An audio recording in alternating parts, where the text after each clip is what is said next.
স্বার্থপর এই দুনিয়া, খোদার কসম কারোর জন্য থামে না, বড় স্বার্থপর এটা। আগের গাড়ির 3 জন প্যাসেঞ্জারও যদি রক্তে ভাইসা যায়, মইরাও যায়, পিছনে জ্যাম বাজলে এরা শুনতেছে যে সামনের গাড়ি অ্যাক্সিডেন্ট করে 2 জন লোক মরে গেছে, এরা এরপরও চিল্লা যে পুলিশ কই, রাস্তা ক্লিয়ার করে নাকা, মূল্যে মরছে না মূল্যটি সরাও। কারো হাতে সময় নাই।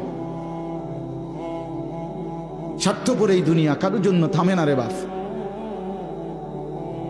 হ্যাঁ, যেদিন বাপের জানাজা পড়ে, যেদিন বাপের লাশ কবরে দাফন করে, সেদিনও বংশধর সন্তান ছেলে মেয়ে ঘন্টাখানিক 2-4 ঘন্টা কাইন্দা কাটটা হইলো, রাতের বেলা ঠিকই ভাত খায়।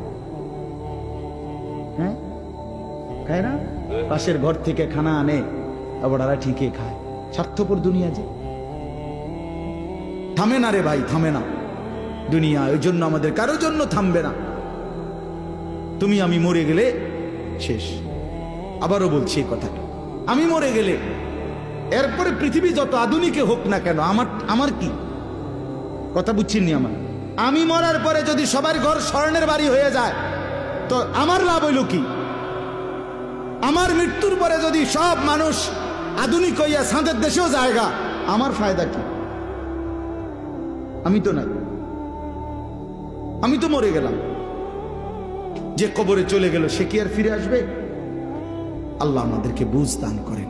এই জন্য ছেলেরা, রাত গভীরে বন্ধু চলো নিয়ত করি 5 ওয়াক্ত নামাজ পড়বো ইনশাআল্লাহ।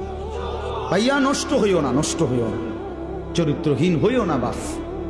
আমার একটা শেষ অনুরোধ, তোমরা ছেলেরা যারা, তোমাদের কাছে আমার শেষ আবদার, তোমরা সবাই জানো ভাই, ওই যে গাজা, ফিলিস্তিন, লেবানন, বিশেষ করে গাজায় মুসলমান মা বোন, এতিম বাচ্চা, মুসলমানের রক্তে আল্লাহর জমিনটা ভাইসা গেছে।